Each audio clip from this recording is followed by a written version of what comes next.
ఆదిలో ప్రపంచం పుట్టినప్పుడే ప్రపంచం పుట్టినప్పుడు మనుషులు పుట్టారు. మనుషులు అంటే వాళ్ళు తలకాయలు పుట్టినాయి, తలకాయలో మెదడు పుట్టింది, మెదడులో ఆటోమేటిక్గా గుణాలు పుట్టినాయి. గుణాలు అనేది మాయ అని మనం చెప్పుకున్నాం. ఎప్పుడైతే ఈ ప్రపంచాన్ని పుట్టించిన దేవుడు మాయను పుట్టించినాడు, మాయను పుట్టిస్తే దానికి వ్యతిరేకంగా జ్ఞానాన్ని కూడా పుట్టించాడు. ఆ జ్ఞానాన్ని సృష్టి ఆదిలోనే పుట్టించినటువంటి జ్ఞానం ఇది. మొట్టమొదట సూర్యునికి చెప్పబడింది జ్ఞానం అని మనం తెలుసుకున్నాం అన్నమాట.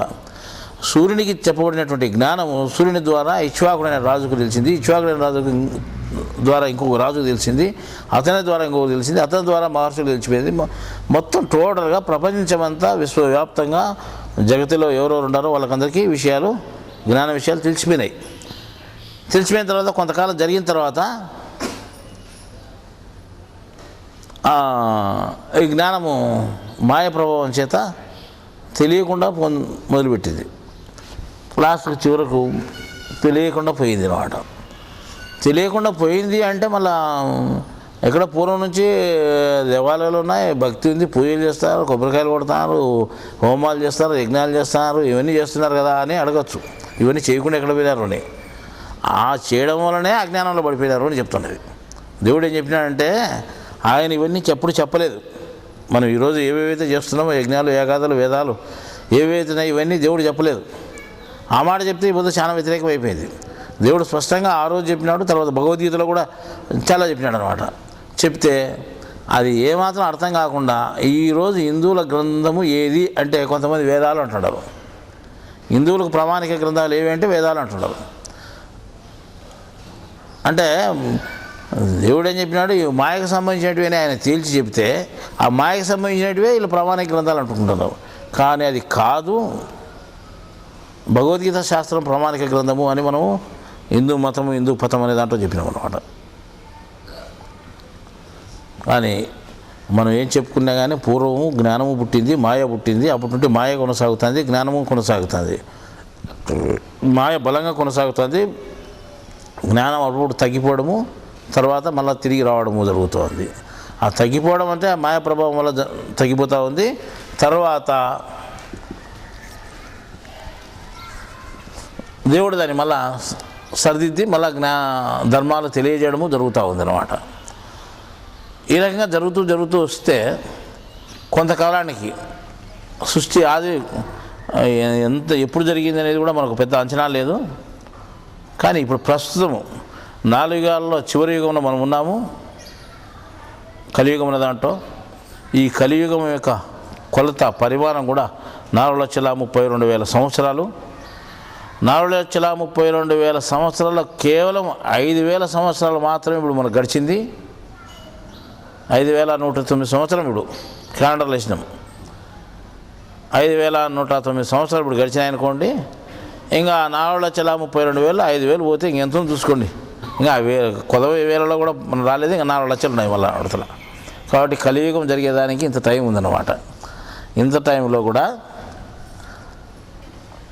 మనకు ప్రామాణిక గ్రంథమైనటువంటి భగవద్గీత ద్వాపరయుగం చివరిలో చెప్పబడింది. ద్వాపరయుగం చివరిలో అంటే 5,000 సంవత్సరాల పూర్వం ఇది చెప్పబడి ఉంటే, కలియుగమే 5,109 సంవత్సరాలు అయితే ద్వాపర యుగంలో చివరిలో అంటే 5,109 సంవత్సరాల కంటే ముందు చెప్పబడింది ఇది. ఏది? భగవద్గీత.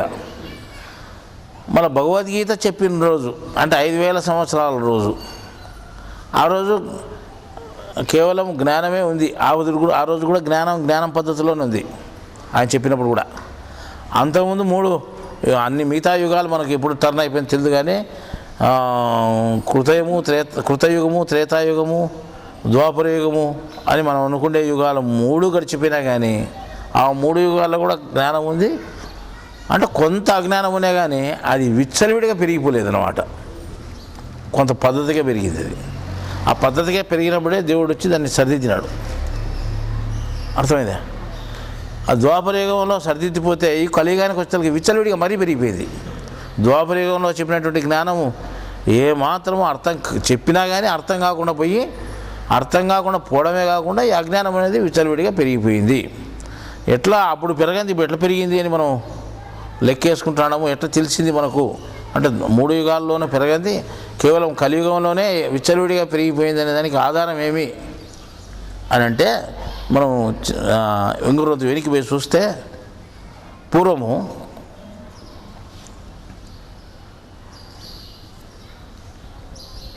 జ్ఞానం చెప్పబడినప్పుడు నిరాకారం జ్ఞానం చెప్పబడింది, తర్వాత సాకార జ్ఞానం చెప్పబడింది.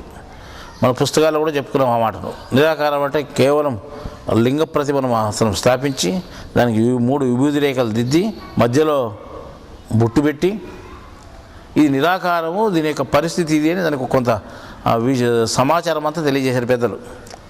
తర్వాత నిరాకారమైనటువంటి దేవుడు మనతో మాట్లాడలేడు, మనతో కనెక్షన్ పెట్టుకోలేడు, మన ఆయన ధర్మాలు తెలియజేయలేడు. కాబట్టి సాకార రూపంలో రావాల్సిన పని వచ్చింది.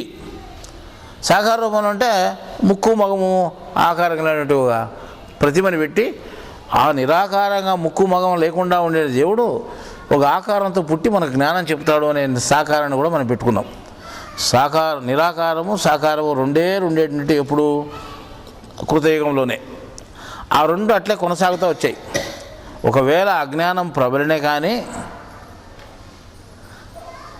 అంటే యజ్ఞయాగాదులు అప్పుడు చేసినా కానీ, తర్వాత వేద పఠనం చేసినా కానీ, దానాలు చేస్తున్నా కానీ, తపస్సులు చేస్తున్నా కానీ, ఈ 4 పూర్వం ఈ అజ్ఞానం వీటి వల్ల దేవుడు తెలియబడడం ఎప్పుడైతే భగవద్గీతలో చెప్పినాడో పూర్వం నుంచి చెప్పాడో అవి పూర్వం ఉన్నప్పటికైనా కానీ అది కొంత లెవెల్ అజ్ఞానమే అని చెప్తున్నాం మనం. ఇప్పుడు అవే కదా ఉండేదని మీరు అడగచ్చు. అంటే ఇప్పుడు అవి కాక ఇంకా ఎగస్ట్రా ఉండదు చెప్తాను నేను. ఇప్పుడు మన ఇంకా ఆ ఎగస్ట్రాలు కాక మన దగ్గర కూడా ఎగస్ట్రాలు అయిపోయినాయి ఇంకా అజ్ఞానం అంతా. ఈ రకంగా పూర్వం 3 యుగాల నుంచి లెక్కేసుకున్నా కానీ దేవుడు చెప్పినటువంటి దేవునికి అవే తెలిసినాయి, అబద్ధం అవే ఉన్నాయి, అవే చెప్పినాడు. ఏవి వేదాధ్యయనాలు, యజ్ఞాలు, తపస్సులు, దానాలు ఇవే మీ అజ్ఞానం అని చెప్పినాడు ఆ రోజు. దీనివల్ల దేవుడు తెలియబడని చెప్పినాడు. ఈరోజు అయితే ఇంకేం చెప్తాడేమో కానీ ఆ రోజు చెప్పినట్టు అవే. కానీ అటువంటి పరిస్థితిలో 5000 సంవత్సరాల పూర్వం వరకు అవే కూడా చెప్పినాడు. భగవద్గీత చెప్పినప్పుడు కూడా ఇవే చెప్పినాడు. భగవద్గీతలు ఇవే ఉన్నాయి, ఈ శ్లోకాలు తప్ప ఇంకా పెద్దగా లేవు. నేను చెప్పినటువంటి విషయమే ఉంది దాంట్లో. అంటే దేవునికి వ్యతిరేకమైనటువంటి ఏవేని దీనివల్ల దేవుడు తెలియబడు అనే విషయం కూడా చెప్పబడింది అన్నమాట. ఇంకా మనం అది పూర్వకాలం నుంచి ఉన్నటువంటి పరిస్థితి ద్వాపరయుగం వరకు. ద్వాపరయుగం తర్వాత కలియుగం వచ్చింది. కలియుగం తర్వాత 2.5 వేల సంవత్సరాలు 2500 సంవత్సరాలు గడిచిపోయిన తర్వాత అప్పుడు మరి కొంత అజ్ఞానం మొదలైంది. అజ్ఞానం మొదలై అప్పుడు ఏం చేశారంటే కేరళలో ఆదిశంకరాచార్యుడు అనేటువంటివిగా బ్రాహ్మణుడు పుట్టి ఆయన ఒక అద్వైతం సిద్ధాంతాన్ని స్థాపించినాడు. ఈ అద్వైత సిద్ధాంతాన్ని అంతకుముందు లేదు అద్వైత సిద్ధాంతం. అంటే పూర్వం 3 యుగాల నుంచి ఉన్నా కానీ అద్వైత సిద్ధాంతం అనేది లేదు. ఏమున్నది? నిరాకారము సాకారం ఈ రెండే ఉన్నాయి. కానీ అద్వైతము ద్వైతము త్రైతము అనేది లేవు. అంటే బయటికి పొక్కలేదు అవి. మొదటి నుంచి చెప్పినా కానీ ఆయన చెప్పినటువంటి జ్ఞానంలో నిరాకార జ్ఞానము సాకార జ్ఞానంలో దేవుడు తెలియజేసిన జ్ఞానంలో లోపల ఇమిడి ఉండేది త్రైత సిద్ధాంతమే. కానీ అది ఎవరికి తెలియలేదు. ద్వాపరయుగం అంత్యంలో కూడా భగవద్గీతలో కూడా త్రైత సిద్ధాంతాన్ని ఆయన చెప్పినాడు. అద్వైత సిద్ధాంతం కానీ ద్వైత సిద్ధాంతాన్ని కానీ విశిష్టాద్వైతాన్ని కానీ ఎక్కడ చెప్పలేదు. తర్వాత అంటే ఆ ఏ సిద్ధాంతాలు లేని రోజు కలియుగంలో కూడా కొంతకాలం గడిచిపోయిన తర్వాత దాదాపు 3000 సంవత్సరాలు గడిచిపోయిన తర్వాత 2000 సంవత్సరాల పూర్వము శంకరాచార్యుడు పుట్టి ఆ శంకరాచార్యుడు అద్వైత మతాన్ని స్థాపించి అద్వైత పీఠాన్ని స్థాపించి ఈ హిందూ మతంలోనే ఆ అద్వైత సిద్ధాంతాన్ని తీసుకొచ్చాడు పైకి. అద్వైత సిద్ధాంతాన్ని తీసుకొచ్చి దాన్ని బోధించినప్పుడు కొంతకాలానికి ఏమైంది అంటే అది రెండుగా చీలిపోయేది. ఏది? అద్వైతం అనేది. అద్వైతం రెండుగా చీలిపోయి అద్వైతము విశిష్టాద్వైతం అయిపోయింది. అద్వైతము విశిష్టాద్వైతము. ఈ విశిష్టాద్వైతము అద్వైతము రెండు అద్వైతమే. ఒకటి ప్రత్యేకమైంది, ఒకటి మామూలుది అని లెక్క, అంతే లెక్కేసు. విశిష్ట అంటే ప్రత్యేకమైంది. ఈ చీలిపోయిన తర్వాత వాళ్ళకు భేదాలు వచ్చాయి. నాది కరెక్ట్ అంటే నాది కరెక్ట్ అని అద్వైతంలోనే చీలికలు పెట్టుకొని పోట్లాడను మొదలు పెట్టారు. ఆ రోజు అంటే ఈ అద్వైతం అనే పేరు లేని రోజు, కేవలం జ్ఞానము నిరాకారము సాకారం ఉన్నటువంటి రోజుల్లో ఇవి లేవు అన్నమాట. అద్వైతం ఒకటి వచ్చిన తర్వాత ఆ అద్వైతం రెండుగా చీలిపోయిన తర్వాత మొదటిది ఏమైపోయిందంటే, అంటే ఈ శివలింగం మీద ఉండేటువంటి విభూతి రేఖలు ధరించే వాళ్ళందరూ ఏమనేవాళ్ళు అంటే, మేము శైవులము అనేవారు. ఎవరు? అద్వైతుల్లోనే శైవుల తెగ ఒకటి ఏర్పడింది అనమాట. విశిష్టాద్వైతుల తెగ ఏం కావాలండి, మేము వైష్ణవులోని తెగ ఏర్పడిపోయింది. అంటే అద్వైతంలోనే శైవులు వైష్ణవులు అనేటువంటి తెగలు ఏర్పడిపోయి ఒకరేమో అడ్డనామాలు ఒకరేమో నిలువునామాలు పెట్టడం మొదలుపెట్టారు.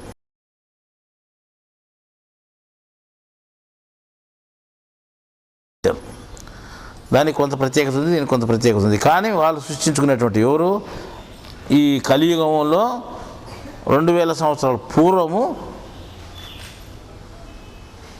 ఇవి అద్వైతము విశిష్టాద్వైతం అనేవి సృష్టింపబడినాయి.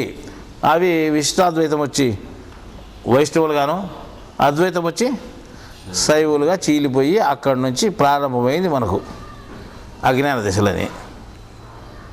అంటే శైవులు వైష్ణవులు విభూతి పెట్టుకొని నామాలు పెట్టుకొని ఇవన్నీ చేస్తున్నారు కదా. అంటే వీళ్ళకంటే ముందు దేవుడు జ్ఞానం చెప్పినాడు, ఆ దేవుని పట్టుకొని ఊలాడకూడదు, ఆ జ్ఞానాన్ని పట్టుకొని, ఆ దేవుడు చెప్పిన జ్ఞానాన్ని పట్టుకొని మళ్ళీ ఇదంతా ఏమిటి, ఇది నాది ఈ నామం అంటే నాది ఈ నామం అని. సరే అంతటితో నాకు దేవునికి చెప్పిన జ్ఞానాన్ని ఒకవేళ ఆచరించడం మొదలుపెట్టినంటే లేదు, వాడిని చంపాలంటే ఈయన చంపాలంటే వాడు. శత్రుత్వాలు పెరిగిపోయి లాస్ట్కు ఈరోజు దశావతారం సినిమా తీసినారు చూడండి. దాంట్లో 12వ శతాబ్దంలోనే వాళ్ళు ఇట్లా పోట్లాడుకున్నారు అని చెప్పుకున్నారు అన్నమాట. ఈ అంటే ముందు పుట్టింది శైవులు కాబట్టి శంకరాచార్యుడు దాన్ని స్థాపించి పోయిన తర్వాత శైవ పరంపర అంటే ఈ అద్వైత సిద్ధాంతం పరంపరలో కొంతమంది చాలామంది చేరిపోయినారు. ముందు వాళ్ళు ఏం చేసినారంటే విభూతి నామాలు పెట్టి ఉండేవాళ్ళు. కానీ ఈయన రామానుజాచార్యుడు వచ్చిన తర్వాత విశిష్టాద్వైతంగా చీల్చేసి వాళ్ళు నామాలు పెట్టేదాన్ని దిద్దుకున్న తర్వాత వాళ్ళకి వీళ్ళకి శత్రుత్వం ఏర్పడిన తర్వాత రామానుజాలను సంపాలని చూశారు. ఈ బుద్ధి అయితే మా మీద ఎట్లయితే శత్రుత్వం కలిగినారో కొంతమంది అట్లా వాళ్ళకి తీవ్రంగా రామానుజాలను చంపేయాలని చూశారు. అదే ఇప్పుడు ఆ సినిమాలో చూస్తే మీరు రామానుజాచార్యులు ఎక్కడున్నాడు చెప్పండి అంటే నేను చెప్పను అంటాడు. నాకు తెలిసినా నేను చెప్పను అని. అంటే ఓం నమో నారాయణ అష్టాక్షర మంత్రాన్ని వదిలిపెట్టి ఓం నమ శివాయ పంచాక్షర మంత్రాన్ని నువ్వు జపిస్తే ఇడిచిపెడతావు, లేకపోతే చంపేస్తూ ఉంటారు. లాస్ట్ భార్య చెప్పుకుంటుంది, కొడుకు చెప్పుకుంటాడు, నువ్వు అదేదో అది ఇడిచిపెట్టి ఇది చెప్పు అని నామాలను తుడిచేస్తారు. తుడిచేసి పంచాక్షర పలకమంటే అష్టాక్షర పలికిన నోరు పంచాక్షర పలకదని చెప్పేసి వాడు తన మంత్రాన్ని తను అంటే ఓం నమో నారాయణ అని పలకడము, వాళ్ళకు కోపం రావడము, సాకార ప్రతిభ ఏదైతే ఉందో దాని ప్రతిభ కట్టేసి తీసుకుని సముద్రంలో ముంచేయడం జరుగుతుంది. ఏముంది, రాయి కట్టేస్తే నీళ్ళలో వచ్చే చచ్చిపోతారు. మామూలు రాయి ఒకటి, ఆ రాయిన ఒకటి. ఆ రాయి కట్టితే సముద్రం ముందు చచ్చిపోతాడు. అది 12వ శతాబ్దంలో జరిగిందని తీసినారు, అది ఒక ఆధారంగా అట్లా. మళ్ళీ ఆ రోజు దేవుడు సాకారము నిరాకారము అని పెడితే నిరాకారమో శైవుల వశం అయిపోయింది, సాకారమో వైష్ణవుల వశం అయిపోయింది. కానీ దేవుడు చెప్పినంత ఆయన చెప్పినటువంటి సిద్ధాంతం, ఆయన చెప్పినటువంటి కనపరాని దేవుడు కనపచ్చే మనిషిగా వచ్చి మీ జ్ఞానం చెప్తాడంటే కనపచ్చే బొమ్మను పెట్టుకున్న వాళ్ళంతా అంటే ఆకారాన్ని పెట్టుకున్నంత వైష్ణవులని, లింగాన్ని పెట్టుకున్న వాళ్ళంతా శైవులని తెగలుగా చీల్చేసుకొని వాళ్ళు పోట్లాడుకొని ఆ ప్రతిమ ఉండే ఆ ప్రతిమను కూడా తీసుకుని నీళ్ళు వేసేస్తారు. అది సినిమాలో ఇప్పుడు తీయడం జరిగిందనమాట. అంటే ఆ రోజు ఎంత కచ్చలు పెంచుకున్నారు వాళ్ళు. దేవుడు చెప్పిన జ్ఞానం ఏంది, ఆ జ్ఞానం ప్రకారం వీళ్ళు నడుచుకున్నారా అని నడుచుకోలేదు. అంటే ఆ రోజు ఈ ముస్లిం మతం కానీ క్రైస్తవ మతం కానీ ఆ రోజు లేదు. ఉంటే ఇప్పుడు కొట్లాడదు మా మతం గొప్ప మా మతం గొప్ప ఇప్పుడు ఈ పిచ్చి పట్టి వస్తున్నారే ఆ రకంగా చచ్చిపోయేవాళ్ళు. కానీ ఆ రోజు ఎవరు లేరు కాబట్టి ఒకరికొకరు చీలిపి కొట్లాడుకున్నారు హిందువులే. ఆ రోజు వైష్ణవులు శైవులు హిందువులు కాదా? హిందువులే. మళ్ళీ వీళ్ళు ఎందుకు కొట్లాడబెట్టుకున్నారు? ఏదో ఒకటి ఉండాలి తీటలో కొట్లాడేది. కూర్చొని సంప్రదించవచ్చు, నాదేమని సంప్రదించుకొని ఏది గొప్పది మాట్లాడుకోవచ్చు. ఒకరికొకరు చంపుకునేదే అజ్ఞానం తప్ప ఇంకోటి ఏం లేదు. ఆ రకంగా తయారైంది ఆ రోజు. కానీ ఆ రోజు పుట్టినటువంటి వైష్ణవము శైవం అంటే విభూతి రేఖలు, వైష్ణవం అంటే నిలునామాలు. వీళ్ళు ఏం చేసినారంటే ఆ రోజుల్లోనే ఈ ప్రజలు అమాయకులు అన్నమాట. మీలాంటి ప్రజలు ఉన్నారే, ఇది బ్రాహ్మణులు వచ్చిన తెగలు ఇవన్నీ. వీళ్ళు ప్రజలు ఏం చేశారంటే వైష్ణవ గుడులు శైవుల గుడులు అని మామూలుగా ఆ నిరాకారంగా ఉండే శివలింగ ప్రతిమ ఉండేటువంటి గుళ్ళు కొన్ని, మామూలుగా నామాలు పెట్టి మామూలుగా సాకారం ఉండేటువంటి గుళ్ళని కొన్ని. ఏదైతే ప్రతిమ ఉందంటే దాని నామం ఉంటుంది, ఏదైతే మామూలుగా లింగం ఉంటుందో దానికి విభూతి రేఖలు ఉంటాయి. దాంట్లో కూడా ప్రతిమలు కొన్ని పెట్టారు. వీరభద్రుని అనేది ఇదని పెట్టి వాళ్ళు విభూతి పెట్టారు కొంతమందికి. మళ్ళీ మా వాళ్ళ మెజారిటీ తగ్గిపోతుంది, ఓటే అయితే పర్వాలే. వాళ్ళు చాలా మంది రంగడు కృష్ణుడు వాళ్ళు వీళ్ళని పెద్ద చాలా మంది దేవతలు ఉంటారు కదా, ఆంజనేయులు కానింటే రాములు కానింటే అంతా నియమాలు పెట్టేవాళ్ళే. కాబట్టి తగ్గిపోతారని మళ్ళీ 2-3 కల్పించుకున్నారు వాళ్ళు. విఘ్నేశ్వరుడు విభూది, వీరభద్రుడు విభూది, తర్వాత మురుగన్ అని మామూలుగా సుబ్రహ్మణ్య స్వామి విభూది, ఇవాళ కొంతమంది ప్రతిమలు తయారు చేసుకున్నారు. కానీ ప్రతిమలు ఆ రోజు నామాలతో ఉండేటివి, లింగం మాత్రం విభూతి రేఖలతో ఉండేది.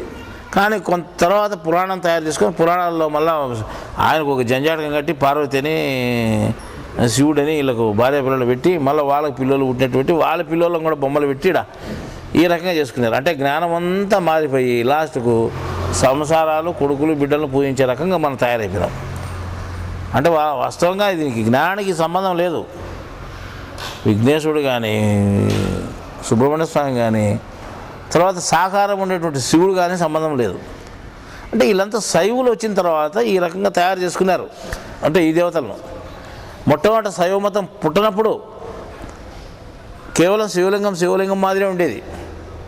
దాని పక్క పార్వతీదేవి లేదు, మధ్యలో కల్పించబడింది ఇదంతా అని మనం చెప్పాం. పార్వతిని తీసుకొచ్చి పెట్టినారు, నందిని తీసుకొచ్చి పెట్టినారు. తర్వాత ఇంకా వాళ్ళిద్దరు పెట్టిన తర్వాత పార్వతి ఈశ్వరుని పెట్టిన తర్వాత ఇంకా మళ్ళీ విఘ్నేశ్వరుని వాళ్ళు ఆటోమేటిక్గా వస్తారు వాళ్ళు. ఈ రకంగా తయారు చేసి పెట్టినారు. ఇది మధ్యలో వచ్చిందని మనం మొదటి నుండి చెప్పుకుంటూ వస్తున్నాం. పూర్వం దేవాలయ రాసిన పుస్తకంలో కేవలం ఈ శివుని ఆకారం ఉండేటువంటి ప్రతి ఒక్కటి తప్ప ఇంకొకటి లేవు. ఇవన్నీ మధ్యలో తర్వాత శివలింగానికి పార్వతిని తీసుకొచ్చి మళ్ళీ పక్కన పెట్టడం ఇవన్నీ జరిగింది. ఇంకా జాగా లేక తీసుకుపోయి ఆడ పెట్టినారు నందిని ఎదురుగా. మొట్టమొదటి ఒకటే ఉండేది, అది పార్వతిని తీసుకొని పెడితేనే ఎక్కువ అయిపోయింది, ఆడ జాగా తక్కువ వచ్చింది. ఇంకా మళ్ళీ మిగతా వాళ్ళందరికీ వాహనాలు వాళ్ళ దగ్గరే ఉంటాయి కదా, వాహనాలు ఆడ పెట్టేదానికి కాక ఎదురుగా పెట్టారు అన్నమాట. దానికి ఒక కథ అల్లుకున్నారు. ఆ కథలన్నీ పురాణాల నుండి సృష్టించుకొని శివపురాణమే మొదలుపెట్టి అని చెప్పుకున్నారు. కానీ పురాణాలకు శాస్త్రాలకు చాలా తేడా బద్ద వ్యతిరేకమని చెప్పుకున్నాం మనం. కానీ ఇవన్నీ పురాణాలకు సంబంధించిన విషయాలు. ఆ రోజు ఏం చేశారు వాళ్ళు అంటే, ఇప్పుడు మేమేమో శైవము వైష్ణవము పెట్టుకున్నాము 2 రకాలుగా. తను దీన్ని పూజలు చేసేవాళ్ళు వస్తే పూజలు చేసేవాళ్ళు ఉండాలి కదా. పూజలు చేసేవాళ్ళు మనుషులు అంటే మేమంతా వీళ్ళు పెట్టుకునే పార్టీ ఏర్పరచుకునే వీళ్ళు. అంటే ఇప్పుడు కాంగ్రెస్ పార్టీ, తెలుగుదేశం పార్టీ ఉందనుకోండి, రాజకీయ పార్టీలు ఉంటే దాంట్లో మనుషులు కావాలి కదా. పార్టీలు పెట్టుకున్నాడే సరిపోతాడా? పార్టీ పెట్టుకుంటే సరిపోతుందా? నాయకులు ఉంటే సరిపోతుందా?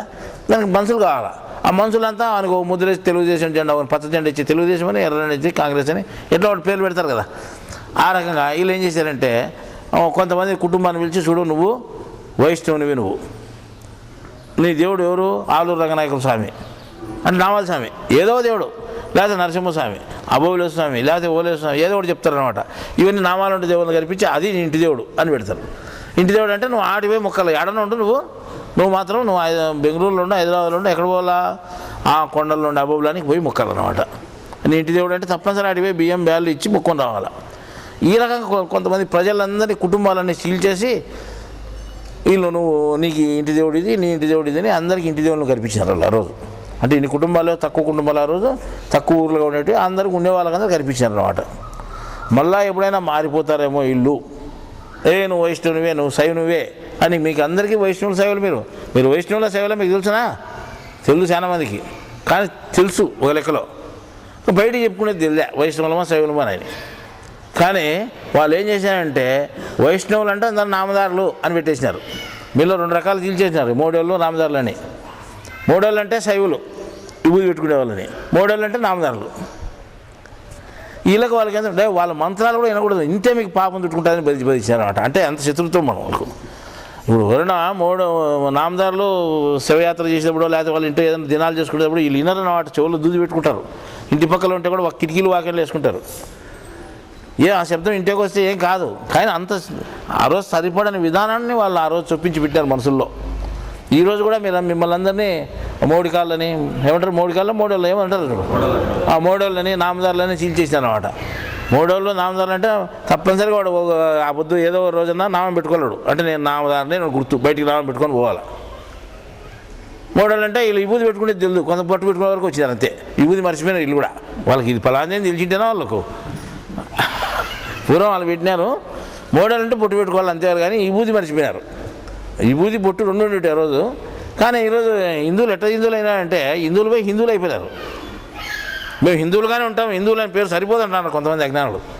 ఒకడు చెప్తాడు నాకు, ఏం చెప్తానంటే వాడి ముఖాన్ని విభూతి పెట్టుకున్నాడు, లింగాయతి అంటే లింగం కట్టుకుంటారు వాళ్ళు.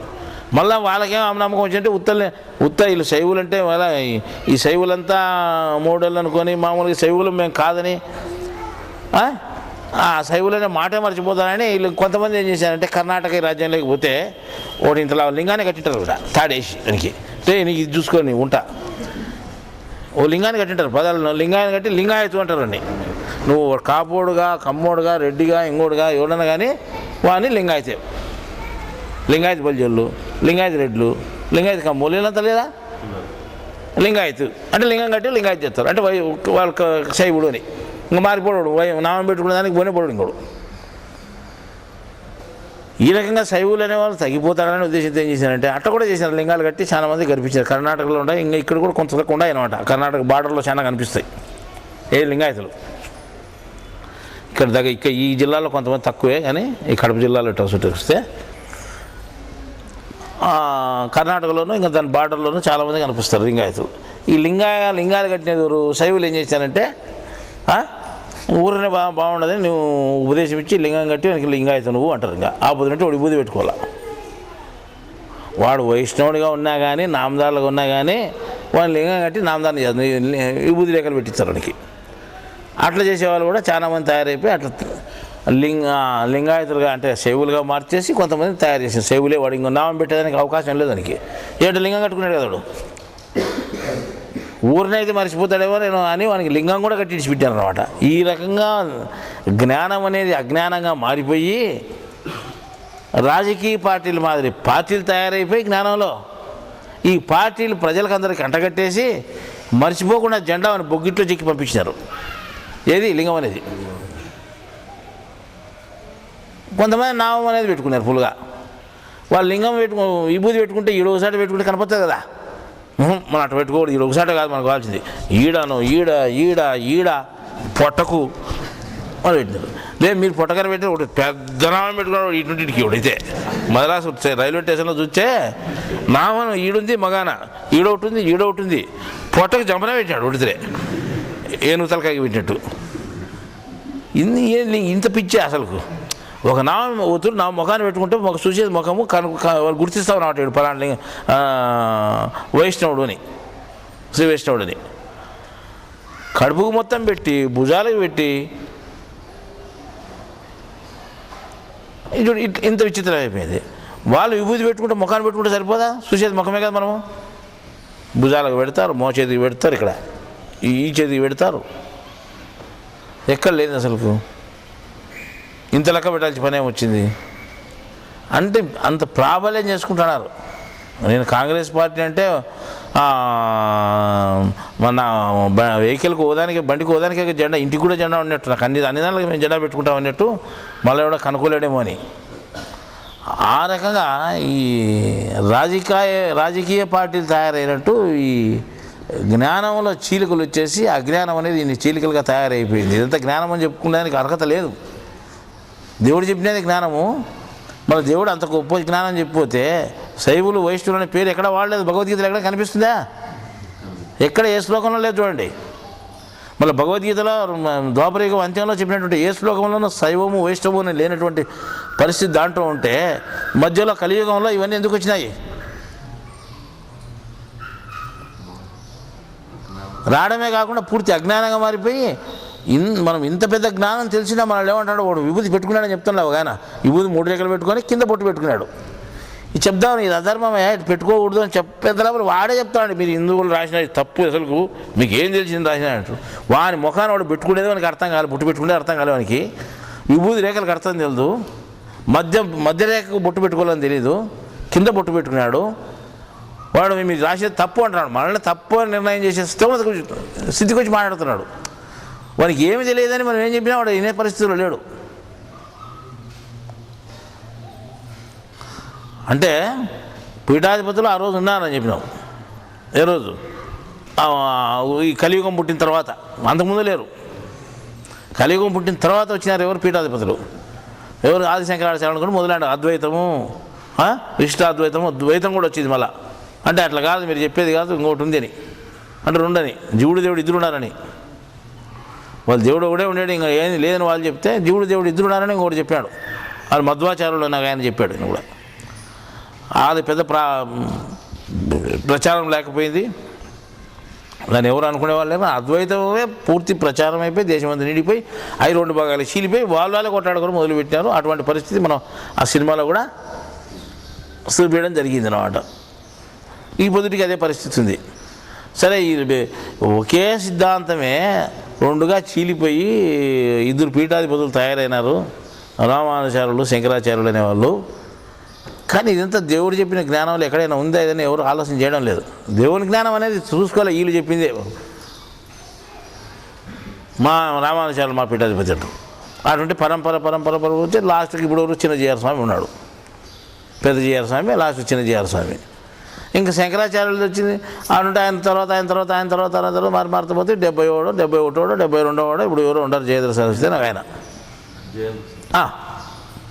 ఇది వీళ్ళంతా మనం ఏం చేస్తాను, ఈ 2000 సంవత్సరాల ముందు పుట్టినటువంటి దాన్ని పట్టుకుని ఊగులాడుతున్నామా? అంత పూర్వం వచ్చే దేవుడు చెప్పిన దాన్ని పట్టుకున్నామా మనము అని ఆలోచన చేయడం లేదు. ఇక్కడ 2000 సంవత్సరాలప్పుడు వీళ్ళు పుట్టి వీళ్ళు మనుషులు దాన్ని చెప్పిన తర్వాత దాన్ని పట్టుకునేదాన్ని ఫలానా సిద్ధాంతం మాదని పట్టుకొని వీళ్ళు పరంపరగా వచ్చి దాన్నే బోధిస్తున్నారు తప్ప, ఇది మాది హిందూ మతము అంటున్నారు తప్ప, పూర్వం దేవుడు చెప్పిన హిందూ మతం కాదా? సృష్టి ఆది నుంచి ఉండేది హిందూ మతం కాదా?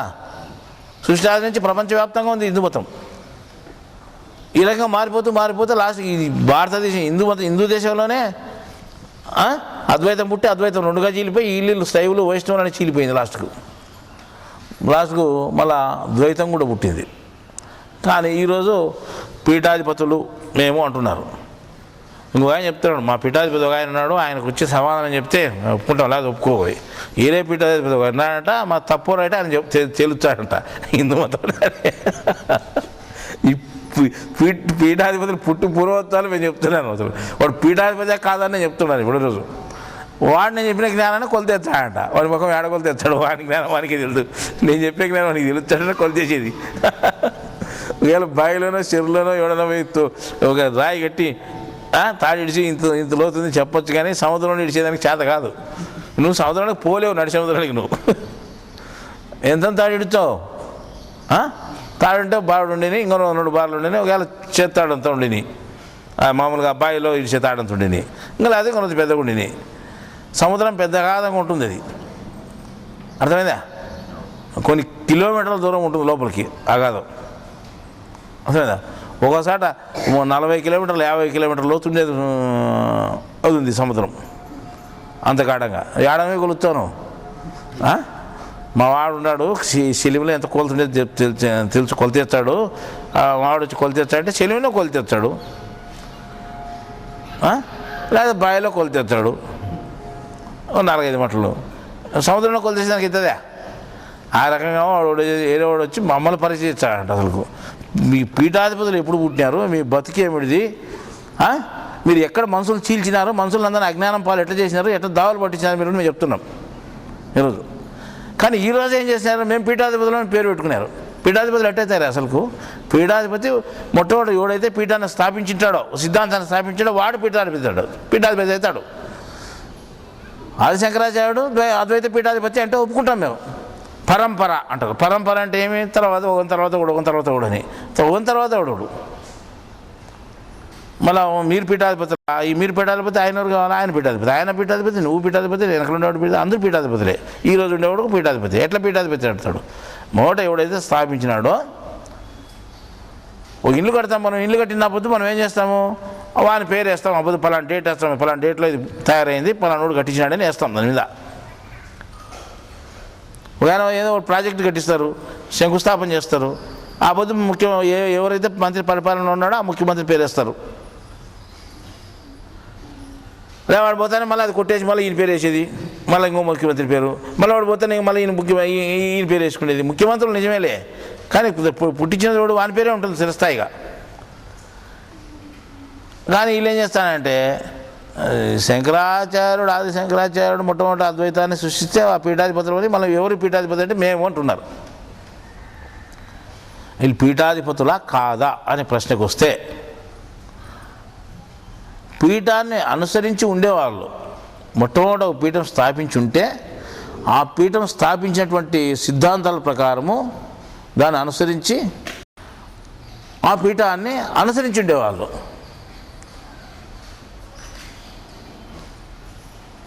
పీఠానుపతులు అంటే అనుసరించినటువంటి పతులు ఇల్లు, కానీ అనుసరించి ఇప్పుడు పతిగా ఉన్నారు దానికి, అంతేగాని పెద్దగా ఉన్నారు.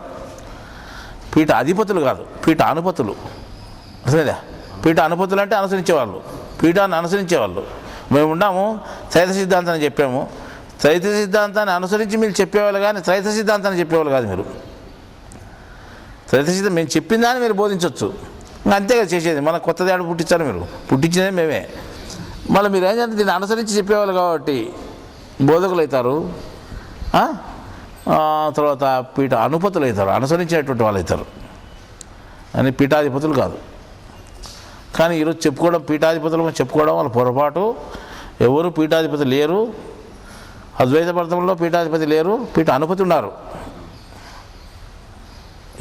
ఏదంటైనా కానీ అటువంటి వాళ్ళు ఉన్నారు, కానీ పీఠాధిపతులు చెప్పుకోవడం పొరపాటు. పీఠాధిపతి ఎవరైతే ఉన్నారో, ఎవరైతే సిద్ధాంతాన్ని స్థాపించారో వాళ్ళు నిజమైన పీఠాధిపతులు. వీళ్ళు పీఠాన్ని అనుసరించేటటువంటి పతులే కాబట్టి పీఠానుపతులు వీళ్ళు అవుతారు, కానీ పీఠాధిపతులు కాలేరు. అర్థమైందా? ఇప్పుడు మా అంతే, ఈ శైవ సిద్ధాంతం ఉంది, ఈరోజు మేము చెప్పాము, ఇది పీఠాధిపతి చెప్పినటువంటిది. దాని మళ్ళీ తర్వాత అనుసరించే వాళ్ళంతా అనుసరించిన వాళ్ళు, కానీ పీఠాధిపతి అని పేరు రాదు. వీళ్ళు పెట్టుకున్నా కానీ అది దానికి అర్థం ఉండదు. కానీ ఇప్పుడు ప్రపంచంలో ఒకడే పీఠాధిపతి ఉంటాడు. అంటే ఒకడే ఉంటే ఒక సిద్ధాంతం ఒకడే ఉంటాడు. ఆది శంకరాచార్యుడు ఉన్న రోజు ఆయన పీఠాధిపతి. తర్వాత ఆయన పోయిన తర్వాత ఎవరు పీఠాధిపతి అంటే పీఠాధిపతులు లేరు. ఇంకా ఇంకోడు విశిష్టాద్వైతాన్ని స్థాపించినటువంటి వాడు, ఆ విశిష్టాద్వైతాన్ని స్థాపించినటువంటి వాడు పీఠాధిపతి, కానీ ఇంకోడు కాదు. అంటే రామానుజాచార్యులు పీఠాధిపతి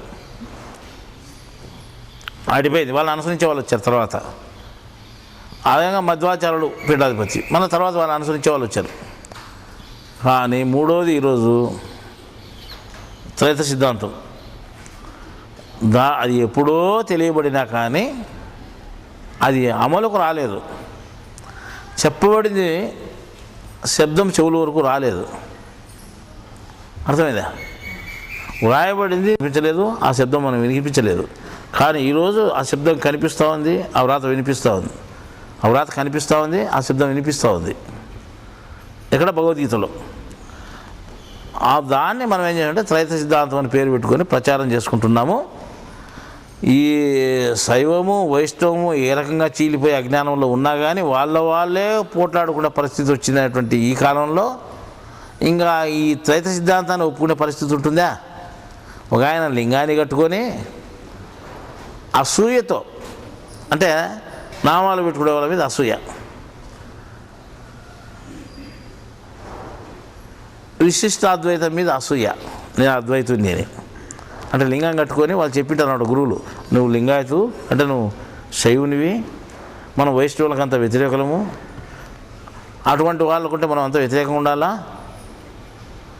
భగవద్గీత ఎవడని చెప్పినా కానీ వాడు వైష్ణవుడే, భగవద్గీత కృష్ణుని ఎవడు పూజ చేసినా కానీ వైష్ణవుడే. కాబట్టి వాళ్ళంతా వ్యతిరేకంగా ఉండాలి. ఆ వ్యతిరేకతతో మాట్లాడుతున్నారు తప్ప ఇంకోటి జ్ఞానం ఉండి కాదు. ఇప్పుడు తిరుపతిలో ఉండే వాళ్ళంతా ఎవరు? వైష్ణవులు. అంత నామాలలో చూడండి ఈ బూదులు కనపరారు. కనపచ్చాలు మెడబట్టి పెట్టి నొక్కుతారు. అర్థమైందా? ఈ విభూతి పెట్టుకునే వాళ్ళు ఏదో నామనాడు వచ్చిన మెడబట్టి పెట్టి నొక్కుతారు. సరిపోదు. మీరు అది కాకుండా ఇది కాకుండా ఏదో కొత్త రకంగా పెట్టుకుని పోయారు. ఏది అంటా లేదు, అది సిలువే కొత్తగా డిజైన్ చేసి పెట్టుకున్నారు. కొత్త రకం కనుక్కోకుండా డిజైన్ చేసి పెట్టుకోవడం కూడా ఉంటుంది జ్ఞానంలో. కొత్త రకంగా డిజైన్ చేసి పెట్టుకున్నారని కూడా అన్నమాట. మన జ్ఞానం తెలిసినాడు లేదా ఏదో చక్రాలు అంట, ఇవి ఏంటో నాకు కూడా పేరు రాదు. ఇవి చక్రాలు అని చెప్పినారు. వాళ్ళ చక్రాలు అట్లా పెట్టుకున్నారు. చక్రాల రూపంలో అంటే పూర్తి కాకుండా గుర్తుగా పెట్టుకున్నారు వాళ్ళు. వాళ్ళ కాలకర్మ చక్రాలు అంటారు వాళ్ళు. నువ్వు అడిగితే సిలువ అంటావే ఇదేమన్నా ఏమంటే లేదు మీకు అటు చెప్పింటారు. అది సిలువే కొత్త రకం డిజైన్ చేసి పెట్టుకున్నారు.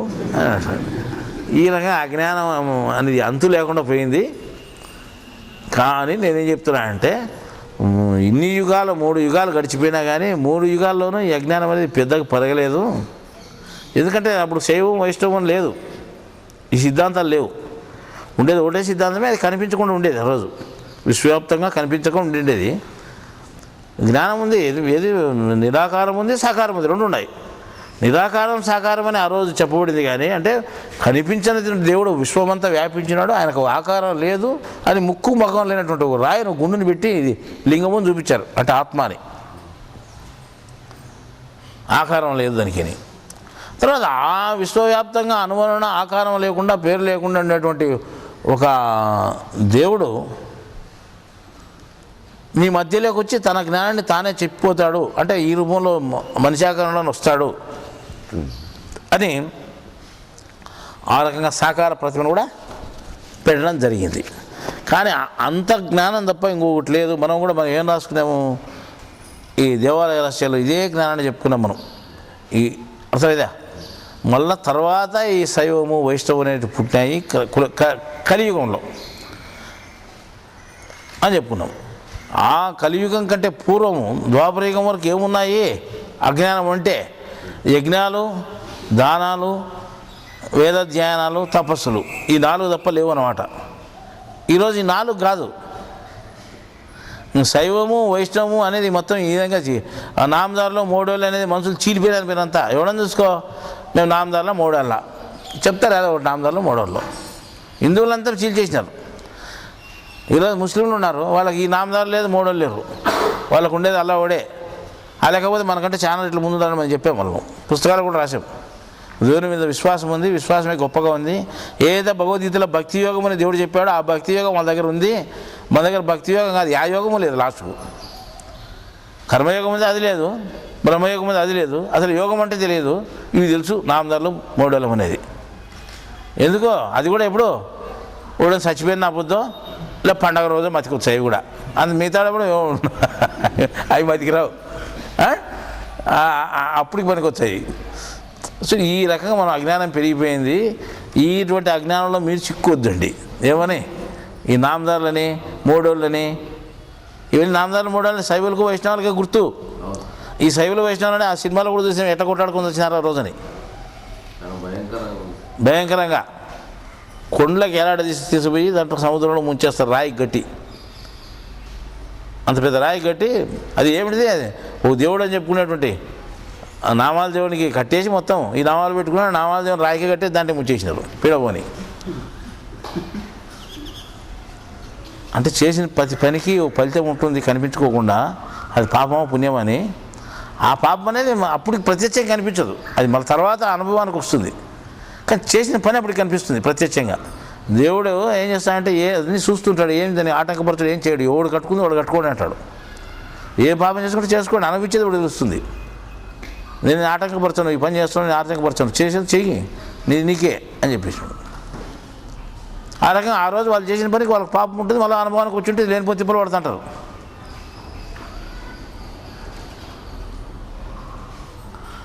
ఆ రకంగానే ప్రతి పనికి కనిపించుకోవడం ఫలితం ఉంటుంది. అంటే పాపం కావచ్చు, పుణ్యం కావచ్చు. అది మంచి పని అయితే పుణ్యం అవుతుంది, చెడు పని అయితే పాపం అవుతుంది. ముందు చాలా రోజులు చెప్పుకున్నాం మనం. అర్థమైందా? ఒకరోజు మనం ఇంతకుముందు మహానదిలో వచ్చి అంటే ఇది జ్ఞానాన్ని గురించి వాళ్ళు అర్థం చేసుకోలేకుండా ఇది ఏదో పరమత జ్ఞానం అని వాళ్ళ విచలుడిగా మాట్లాడడం జరిగింది, దూషించడం జరిగింది.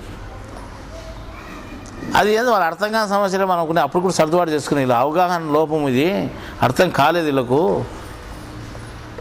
ఇది జ్ఞానం తెలిసి ఎందుకు మాట్లాడతామని మేము అనుకున్నాం, తెలియకుండా మాట్లాడుతున్నారని అప్పుడు కూడా ఓర్చుకున్నాం మనం. ఇంకోటి ఏం చేసాడు, నేను పెద్ద మగ నేను దాంట్లో బుక్లో ఫోన్ నెంబర్ ఉంటే ఆ ఫోన్ చేసి తిట్టినాడు వాడు. అర్థమైందా? సరేలే ఎవడో ఒకటి తిట్టినారని అనుకున్నాం మేము. లాస్ట్ ఎవడు తిట్టినది ఇప్పుడు తెలిసిపోయింది మాకు.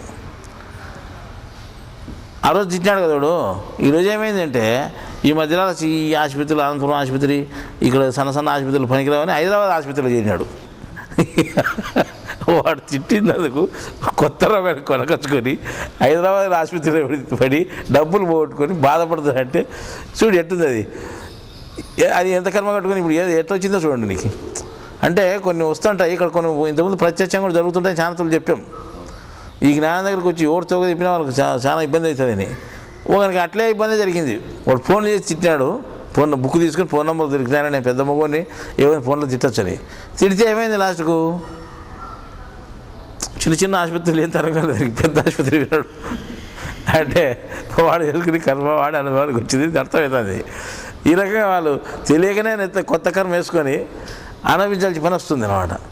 ఎట్లా దేనికి అనుభవిస్తున్నామని అనుకోరు. మేము ఆదిలాబాద్ జిల్లాలో ఒత్తిడి మనం ప్రయాణం చేస్తున్నాము. ఆర్మూర్ ఏదో ఊరు అన్నమాట. అప్పుడు రైల్వే గేట్ పడింది. రైల్వే గేట్ పడి నిలిపినాం. నిలిపితే ఒక అడుక్కునేవాడు వచ్చినాడు.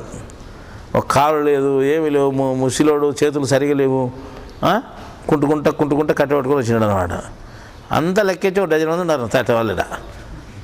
ఏమయ్యా అందరూ బాగున్నారు అంటే మీరే కొంతమంది తయారైనంత మేట వాళ్ళంతా ఎందుకు వచ్చింది ఇదంతా, మీరు మనుషులంతా బాగుంటారుగా, నీకు ఓనికి ఎట్లా వచ్చింది సపరేట్గా ఇది రోగం అంతా అని చెప్తే నా అదృష్టం అది అంటున్నాడు.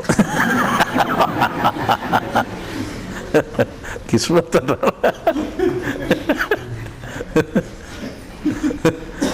నా అదృష్టం అది అంటున్నాడు ఆయన. అంటే వాడు ఏం చేస్తే పాపం అని చెప్పుకోలేక ఏం చెప్తాను అదృష్టం పట్టింది వచ్చింది, నా అదృష్టం కొద్ది వచ్చింది అంటాడు. అంటే అప్పుడని తెలిసింది అదృష్టము దురదృష్టం అని. అంటే అనుభవించినప్పుడు అర్థమవుతుంది. అంటే ఎట్టొచ్చింది అని తెలియదు కానీ ఆయన అనుభవిస్తా అనేది చేసుకుని పాపమైన అర్థమైపోతుంది. అప్పుడు చేసుకునేప్పుడు ఆ జనంలో చేసుకోవటమో ఏమో పాపము అని అనుకుంటుంటారు. లేకపోతే ఇంకా అనుకోకపోతే దేవుని తిడతారు. నేను చాలా ఖచ్చితంగా ఉన్నాను, నీతిగా ఉన్నాను, ఇప్పుడు నీతిగా ఉన్నాను, ఇంతకుముందు ఎట్లుండేది తెలుసు కదా నీకు పోయిన జనంలో. మళ్ళీ నాకే ఎంత వచ్చే రోగాలు వచ్చాయి, నాకే శిక్షలు ఉన్నాయి అనుకుంటుంటారు అనమాట. అని అట్లా అనుకోవడం కూడా పొరపాటు. నువ్వు చేసింది నీకే వస్తుంది. ఆయన ఏం వద్దనడు, తీర్చడు. నువ్వు అనుభవించేటప్పుడు ఎందుకు బాధపడాలా అనుకోడు. నువ్వు చేసేటప్పుడు కూడా ఎందుకు చేస్తారా అన్నాడు. ఎందుకు చేస్తారా అన్నాడు. లేదు నేను అనుభవించదు తీసేస్తాను. నువ్వు ముక్కునే ఏమన్నాడు, ముక్కునే నువ్వు అనుభవించాల్సిందే. నేను భక్తిగా ఉన్నా కదా అంటే భక్తిగా ఉండు, ఎవరు వద్దన్నారు. ఇప్పుడు భక్తిగా ఉండవు, ఇప్పుడు ఉంటే మళ్ళీ వస్తుంది. ఎప్పుడు వస్తుంది ఇది ఇంతకుముందుది. ఇప్పుడు పాట పాడితే మళ్ళీ ప్లే చేసినప్పుడు వస్తుంది. ఇప్పుడు ప్లే చేసేది వస్తుంది, ఇంతకుముందు పాడేది వస్తుంది. కాబట్టి ఇంతకుముందు చేసుకుని ప్లే అవుతుంది. ఆ రకంగా ఇవి ఇంతకుముందు చేసుకుని కర్మను అనుభవించాల్సింది తప్పదు అని దేవుడు కూడా చెప్తుంటారు అనమాట. అంటే చాలామంది చాలా కర్మలు చేసుకొని అనుభవిస్తుంటారు. మీరు జ్ఞానం తెలిసి జ్ఞానంలో ఎట్లా ప్రవర్తించాలని మీరు మర్చిపోయి చెప్తుంటారు. జ్ఞానంలో ఎట్లా ప్రవర్తించండి. ఇప్పుడు దేవుడు మనిషి మాదిరి వచ్చినాడు, ఆయన వెళ్ళిపోయి తిప్పలు పడిపోయినాడు. కానీ జ్ఞానం చెప్పకుండా విన్నాడా? చెప్పినాడు ఆయన. ఎవరు బెదిరించినా నా పని నాది, నా డ్యూటీ ఇది అని చెప్పినాడు. నేను ఆ పని ఇచ్చిపెట్టి నీకు ₹1 ఇస్తామంటే నాకు వద్దు, నాకు అవసరం లేదు పన్నాడు ఆయన. రాజ్యం ఇచ్చా, నా రాజ్యమే సపరేట్ ఉంది, నీ రాజ్యంతో నాకేం పని అన్నాడు ఆయన. మళ్ళీ అది ఏదానికి లొంగలేదు. మళ్ళీ ఆయన ప్రవర్తించినట్టు ఇప్పుడు మన తండ్రి ఇంట్లో ఎట్లా ప్రవర్తిస్తే మనం అట్లా ప్రవర్తించాలని ఆలోచన చేస్తాం కదా. మనం ఆయన ప్రవర్తించినట్టు ఆయన జ్ఞానం తెలుసుకున్న తర్వాత ఆ జ్ఞానం ప్రకారం మనం ప్రవర్తిస్తాం. భగవద్గీతలో దేవుడు ఏం చెప్పినాడు? భయము అనేది పరధర్మము అన్నాడు. నువ్వు భయపడుతూ బతకడం మంచిది కాదు, ధైర్యంగా అనుకోదు. ధైర్యం అనేది జ్ఞానంతో సంబంధించింది, స్వధర్మము. భయం అనేది పరధర్మము. ఆ భయంతో బతికే పరధర్మంతో బతికినట్టు చెప్పినాడు. మన స్వధర్మంలో నువ్వు బతకాలంటే ధైర్యం ఎట్లుండాలి అసలు? కొంతనా ధైర్యం లేకుండా ఏమైనా ధైర్యం ఉన్నాడు కానీ నువ్వు ధైర్యం అంతలక్క పనికిరాదప్ప అంటే నాకు పనికి వచ్చేదని చెప్పింది, అంతలక్క అజ్ఞానం పనికిరాదు కానీ తెలివిగా నువ్వు ప్రవర్తించు, అంతేగాని ధైర్యం ఉండకూడదు అనేది ఏం లేదు. ఇప్పుడు భయపడే ఉండాలని ఏం లేదు, భయపడేవాడు దినాలు వస్తా అంటాడు, ధైర్యం ఉండేవాడు ఒకరోజు వచ్చేది ఎప్పుడైనా కానీ, అర్థమైందా? కాబట్టి ఆ దినాం చచ్చి బతికేదానికంటే ఒకరోజు చచ్చిపోయినా ధైర్యంగా బతుకు. కాబట్టి మనం ఏ పద్ధతిలో ఉన్నాము, ప్రపంచం అంటే దానికి కర్మ ప్రకారం జరుగుతా అనుకుంటారు, కానీ కర్మకు అతీతమైనటువంటి పనులు ఉన్నాం మనం.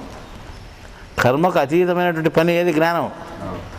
జ్ఞానాన్ని బోధించేటట్టుకుండా జ్ఞానాన్ని స్వీకరిస్తున్నా, జ్ఞానాన్ని బోధిస్తున్నాం మనం. చెప్తున్నా నేను మీకు, అదే మీరు ప్రవర్తన సరిగా లేదు, మీరు సరిగా అర్థం చేసుకోవడం లేదు, చెప్పి ఏం ప్రయోజనం లేకుండా ఉండదు. అసలు బూడిదలో పోసిన పన్నీరు మావటం అయిపోతుంది. పన్నీరు గుడ్డల్లో పోసుకుంటే, లేదా పరుపు మీద పోసుకుంటేనో, లేదా మనుషులు నెత్తిన పోసుకుంటేనో వాసన వస్తుంటుంది, పనికి వస్తుంది అనమాట. తీసుకుపోయి ఆ బూడిదలో వచ్చేటికి మనకు వస్తుంది, బూడిద వస్తుంటాం మనం వస్తుంటాం, పనికి రాకుండా అయిపోతుంది. అట్లాగా ఈ పవిత్రమైన జ్ఞానాన్ని బూడిదలో పోసిన పన్నీరులాగా చేయొద్దని మీరు దాన్ని అమల్లో పెట్టుకోండి. మేము ఇంతకుముందే చెప్పాం, పరధర్మం స్వధర్మం అని ఒక సపరేట్ ఒక చాప్టర్ రాసిన, ఒక శ్లోకానికి కొన్ని పేజీలు రాసిన భగవద్గీతలో.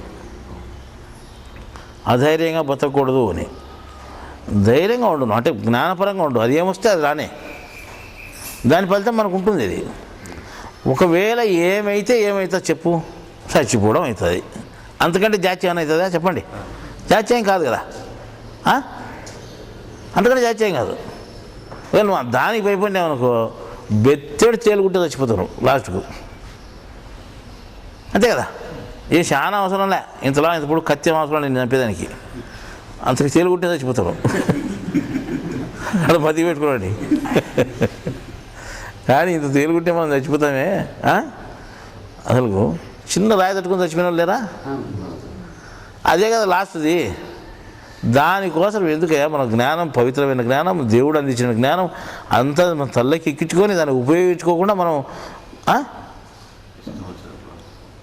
అసలు మా జరిగిన సంఘటనల నుంచి మీరు అసలు మీరు చెల్లించిపోతారు. అసలు మరోసారి నేను చెప్తాను, నేను నా అడ్రస్ ఎక్కడ పోయేది చెప్పను, ఎక్కడ వచ్చేది చెప్పను, నా అడ్రస్లు ఎవరికి చెప్పను, నా ఫోన్ నెంబర్లు ఎవరికి చెప్పను చెప్తానంటే ఏం పావంలే మనోళ్ళే అనేది ఏరే వాళ్ళకి చెప్పనంటే ఏరే వాళ్ళు అనుకుని ఏండే వాళ్ళు అంతా మనోళ్ళే అని మేము చెప్తే మనోళ్ళే మనం ఏం చేశానంటే అడ్రస్లు చెప్పినాను ఉండే, ఆ ఫోన్ నెంబర్లు చెప్పినారు, పలానా సాట్ ఉంటాయని చెప్పినారు, పలానా టైంలో వస్తాడు, పలానా సాట్ నిలబెడతాడు, పలానా సాట్ కూర్చుంటాడు అని చెప్పారు టోటల్గా. చూడండిట్టుందో. ఇప్పుడు మేము ఇంతకుముందు కూడా చాలామంది చెప్పేవారు అనమాట. ఒక ఆయన ధనమ్మ ఉండే, ఒక ఆయన కర్నూలు అమ్మ, ఆయన ఏం చెప్తానంటే పోతే బండిలు ఇంటి సార్ నిలబెట్టండి ఒక నిమిషం అని చెప్పి నిలబెట్టి బేకరీలోకి పోతాడు బ్రెడ్ తీసుకొచ్చేదానికి. పోయి ఆడ 5 నిమిషాలు 10 నిమిషాలు లేట్ అయినా ఆడ మంచులుండే తీసుకొని చండీ అంతవరకు ఉండాలి. బజార్లో నేను నిలబడొచ్చును అసలుకు అంటే నువ్వేంటే మామూలు మనుషుల మీద లెక్కేసినావు, మా మీద ఎంతమందికి చూపు ఉంటుందో, ఏం కదో, ఏ ద్వేషాలు ఉంటాయి మీకు తెలియదు అసలుకు, నువ్వు అట్లా పోకూడదు ఎప్పటికీ. చూడు ఒక ఆవిడ సపరేట్ తీసుకొచ్చుకో, నేను బండి నిలబెట్టడం పోవడం, నేను బజార్లో పోయే వాళ్ళు నా పక్కన పోతుంటే నేను నిలబడకుండా ఏమేం జరగచ్చు, ఇది చాలా పొరపాటు పడుతుంది చూడండి అని చెప్పి. అంటే అంత నిఘా ఆయన మంచి కాదు, లాస్ట్కి ఆమె చచ్చిపోయారు. నిఘా తక్కువైపోయి చచ్చిపోయేది. ప్రతి ఒక్క చోట చెప్తాడు, వీళ్ళు కూడా చెప్తుంటారు ఈ కర్నూలులో, మీరు వచ్చినట్టు చెప్పండి సార్ బండి నిలబెట్టండి స్వామి అని. బండి నిలబెడతాను నేను, బండి నిలబెట్టక 10 మంది తెలుస్తుంది అనుకో, ఏమవుతుంది? మమ్మల్ని అందరూ కొడతారు వేసి. మీరేగా తెలివి తక్కువ, నేను కూడా అవుతాను తెలివి తక్కువని. ఇంతకుముందు చెప్తాను ప్యాక్ చేసి లెక్క తిరుగుతుంటా నేను, ఎవరికి చెప్పరని. అర్థమైందా? నేను ఎట్లా వచ్చేది తెలియదు, ఎట్లా పోయేది తెలియదు, ఎక్కడ పోయేది తెలియదు. అసలు నేను పెద్ద ఫ్యాక్స్ సిస్టమ్ మాదిరి ఉంటాను, నా పనులు ఎట్లా ఉంటాయి. కానీ నా దృష్టిలో పడితే మాత్రం అవతలని గతి కూడా ఎట్లే ఉంటుంది అని ఎట్లా ఉంటాయి. ఇట్లే కాదు, మనిషినే కాదు, నేను చెప్తానులే. ఓ మనిషిలో చాలా రకాల మనుషులు ఉంటారు, షెడ్యూళ్ళు ఉంటారు, మనుషులు చాలా క్రూరాత్మలు ఉంటారు. కాబట్టి అవన్నీ సందర్భానుసారం వచ్చేటివి, ఇవన్నీ మంచిగా ఉంటాయి, చెడ్డగా ఉంటాయి. అంటే ఎప్పుడు లేదు బాగా అంత కోపం చూసినామంటే, అంత కోపం చూసినా ఒత్తుడు కలపొస్తుంది. అది ఆ సందర్భానుసారం వస్తుంటుంది.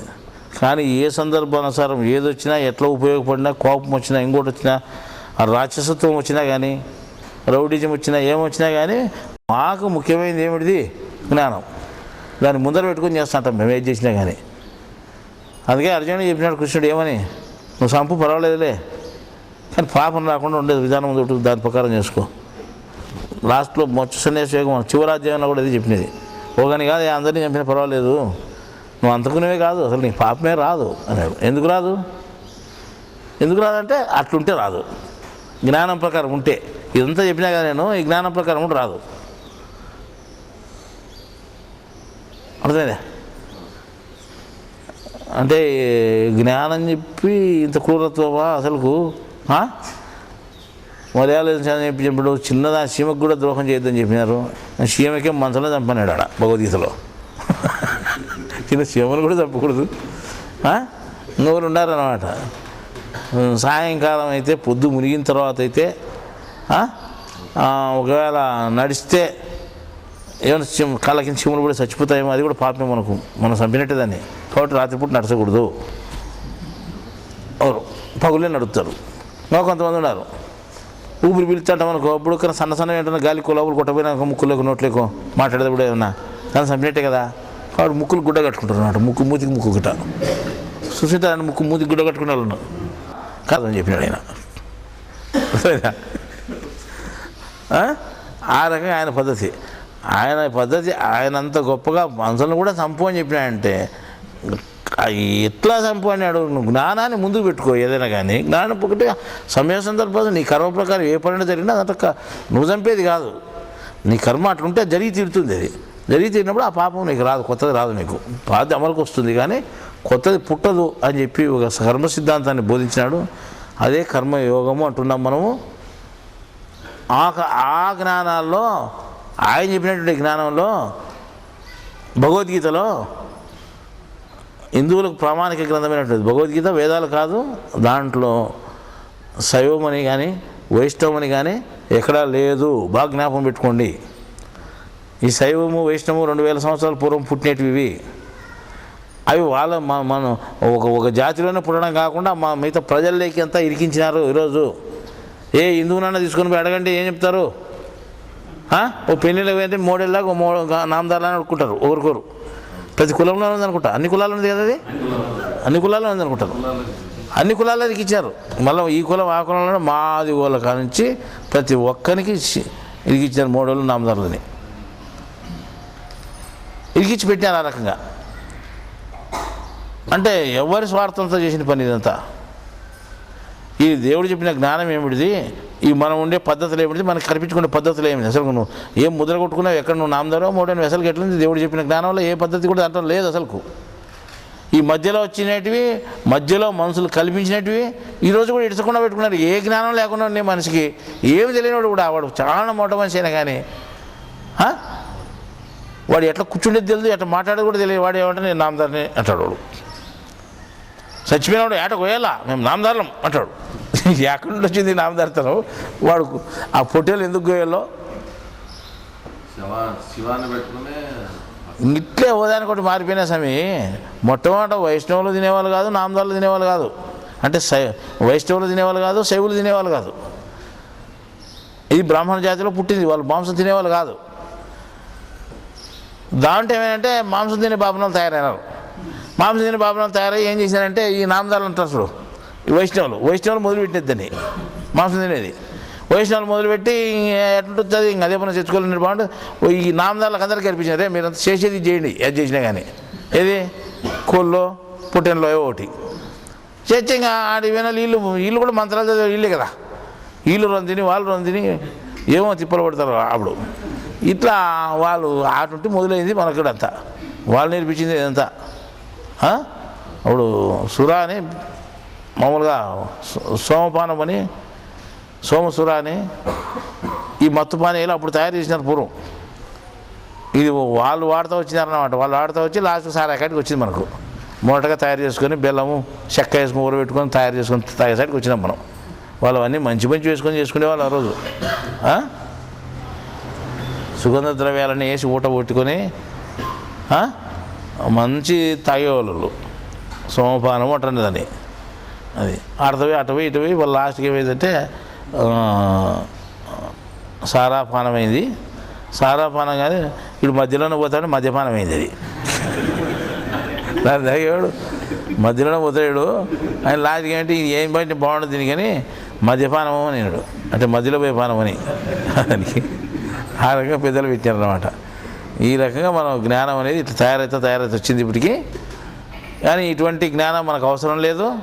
భగవద్గీత ప్రకారం దేవుడు చెప్పినటువంటి జ్ఞానం ప్రకారం మనం ఎట్లుండాలి అంటే, ఇటు శైవము కానీ ఇటు వైష్ణవము కానీ మనకు సంబంధం లేదు. మనకు నిరాకారము సాకారం, అదే శైవము అదే వైష్ణవం వాళ్ళ లెక్కలో. కానీ మన లెక్కలో శైవం వైష్ణవం పేరు కాదు, సాకారము నిరాకారం. ఎప్పుడైతే కనిపించినటువంటి దేవుడు ఒక మనిషిగా పుట్టి భగవంతునిగా పుట్టి తల్లి గర్భంతోనే సజీవంగా ఎవడైతే పుట్టినాడో వాడు భగవంతుడు అని చెప్పుకున్నాం మనం. ఆ రకంగా వచ్చి ఎక్కడైతే జ్ఞానం చెప్తాడో అది సాకారం, బొమ్మ కాదు సాకారం. మనం గుళ్ళో పెట్టుకున్న ప్రతిమ కాదు సాకారం, మనం పెట్టుకునే ప్రతిమలు కాదు సాకారాలు. దానికి ప్రతిరూపంగా దీన్ని పెట్టాం. భగవంతునికి ప్రతిరూపంగా, మనిషికి ప్రతిరూపంగా ఇట్లు పుడతాడు దేవుడు. ముక్కు ముఖం ఉన్నటువంటి కాళ్ళు చేతులు ఉన్నటువంటి భగవంతుడు పుడతాడు ఈ రకంగానే మనం ప్రతిమను ప్రతిరూపంగా, దాని ప్రతిరూపం కాబట్టి ప్రతిమ అంటున్నాం మనం. భగవంతునికి ప్రతిరూపం. ఇప్పుడు కృష్ణుడు వచ్చిపోయినాడు ద్వాపరయుగంలో, ఆయన ప్రతిరూపంగా ప్రతిమను పెట్టుకున్నాం. కానీ ప్రతిమే, అర్థమైందా? అది దేవుడు కాదు, దేవునికి ప్రతిరూపము. అంటే దేవుడు భగవంతునికి, దేవునికి కాదు, భగవంతునికి ప్రతిరూపం. దేవునికి ప్రతిరూపం ఏది? లింగం. దేవునికి రూపం లేదు, అర్థమైందా? పేరు లేదు. ప్రపంచానికి అది అధిపతి అయినా కాబట్టి రూపం లేదు కాబట్టి రౌండ్గా పెట్టారు. యాపక్క ఏముండదు, అంతా ఒకటే రౌండ్ ఉంటుంది. అది ప్రపంచానికి అధిపతి కాబట్టి ఈశ్వరుడు అన్నాం. ఈశ్వరుడు అంటే పేరుంటే మనిషి కాదు. ఈశ్వరుడు అంటే అధిపతి, ఈశ్వర అంటే ఆధిపతి అని అర్థం. కోటీశ్వరుడు అంటే కోటికి అధిపతి అని అర్థం. లక్షాధీశ్వరుడు అంటే లక్షకి అధిపతి అని అర్థం. అలాగే ఈశ్వరుడు అంటే అధిపతి అని, అంతేగాని ఒక పేరు కాదు. అది కనిపించినటువంటి అనుమానంగా ఉన్నటువంటి పరమాత్మ ఈ రకంగా ఉన్నాడు అని పెట్టుకున్నటువంటిది ప్రతిమే. అది శివలింగము. భగవంతుని ప్రతిరూపమైనటువంటిది మామూలుగా ప్రతిమ. ఇవి శైవానికి వైష్ణవానికి ఏమాత్రం సంబంధం లేదు. శైవానికి వైష్ణవానికి అతీతంగా మీరు ఉండగలిగిన రోజు నిజమైన జ్ఞానంలో మనం ఉన్నట్లు, అర్థమైందా? కాబట్టి ఈరోజు నుండి మీరు నామదారులు మూడోళ్ళు అనేటువంటి తేడాను తెంచి అయ్యట్ల వారికి. ఇంకా కొంతమంది ఉంది, మేము నామదారులు ఇంటర్ చేసుకోకూడదు, మూడోళ్ళు ఇంటర్ చేసుకోవాలి, నామదారులు ఇంటర్ చేసుకోవాలని ఉంది. అంటే ఇదే తెగలే, వాళ్ళు పెట్టిన తెగలే, అర్థమైందా? ఎవరో పెట్టిన స్వార్థాన్ని మీరు బలి కాకుండా మీరు వాళ్ళు ఇంటర్ చేసుకొని వాళ్ళు మీ ఇంటర్ చేసుకోండి. అందరూ ఊరుకోరంటే ఊరు చేసుకొని పర్వాలేదు. మనమంతా దేవుని భక్తులమే, దేవుని బిడ్డలమే అనే దృష్టిలో మేము చేసుకుంటే బాగుంటుంది. సంబంధాలు కూడా, అర్థమైందా? ఇదేనమాట ఈరోజు శైవము వైష్ణవము అనేటువంటి సబ్జెక్ట్ గురించి మనం బాగా తెలుసుకున్నాము. ఇంకా ఈరోజు మళ్ళా కృష్ణాష్టమి వరకు మేము అంటే పుస్తకాల పనులు ఉంటాము కాబట్టి మేము దీనికి జ్ఞానం చెప్పేంత పరిస్థితి కూడా లేదు. మేము జ్ఞానం చెప్పేది ఏమో లేదు, ప్రతి నెల ప్రతి తూరి కొత్త జ్ఞానం చెప్పాలి మీకు. నేను పాత చెప్పను. ఇంతకుముందు పీఠాదుల గురించి చెప్పుకున్నా కానీ ఇంకో వేరే పద్ధతిలో చెప్పుకున్నాం. ఇది శైవ వైష్ణవం అనేదాన్ని ప్రత్యేకంగా చెప్పుకున్నాం మనం. కానీ నేను చిన్న మ్యాటర్ రాసామనుకోండి, అప్పుడే తీసుకొచ్చి అంత చదువుకుంటారు. ఇక నేను 14 కోట్లు రాస్తే 14 కోట్లు మీరు చదువుకుంటారు. నేను మళ్ళీ 15 రోజులు నేను వచ్చాను అనుకోండి, మనం కొత్తది చెప్పాలి మీకు. నేను చెప్పేంతవరకు ఉందాము, ఆ శ్రద్ధగా చెప్పినప్పుడు వింటే మనకు ఎంత బాగుంటుంది అనుకోరు అనమాట. అది చదివితే 10 నిమిషాలు అయిపోతుంది పేపరు, చెప్తే గంట పడుతుంది. గంట సేపు చెప్తే బాగా ఎక్కుతుందా? 10 నిమిషాలు చదివితే మీకు ఎక్కుతుందా? మీ పేపర్ చదువుకోండి, చూసి టైం పెట్టుకుని చదువుకోండి, ఎంత చెప్తుంది. అది 10-15 నిమిషాలు అయిపోతుంది. చెప్తే గంట పడుతుంది. చెప్తే అంటే చిన్నగా వివరించి తలకి ఎక్కేతలకి మేము చెప్తుంటాం. చెప్పిందానే బాగా ఓ పక్క ఈ పక్క ఆ పక్క అని. అట్లా లేకుండా మీరు మీ అంతా మీరు చదువుకొని ఎవరు కొంతమంది ఉన్నారు ఆ ప్రెస్లో నేను రాసి వాళ్ళకి ఇస్తే ఇంకా టైప్ చేతారంటే గుంజుకొని చదువుకొని జిరాక్ చేసుకొని అంతా పంచుకుంటారు కొడుతురే. దాంట్లో ఏమర్థమవుతుందో ఏమో మాకేం అర్థం కాదు. మంచిది అయితే ఇంకా చాలు, ఇంతటితో చాలిస్తాము. కానీ మీరు క్రమశిక్షణ నేర్చుకోండి. క్రమశిక్షణ అనే పేరుతో ఊరుకోరు ఎత్తగొట్టుకోద్దండి. ఊరుకోరు నువ్వు ఇట్లంటే ఇట్లా అనుకోద్దండి. మీరు అట్లా లేకుండా జ్ఞానం ప్రకారం వెలుగుతారని మేము అనుకుంటాం.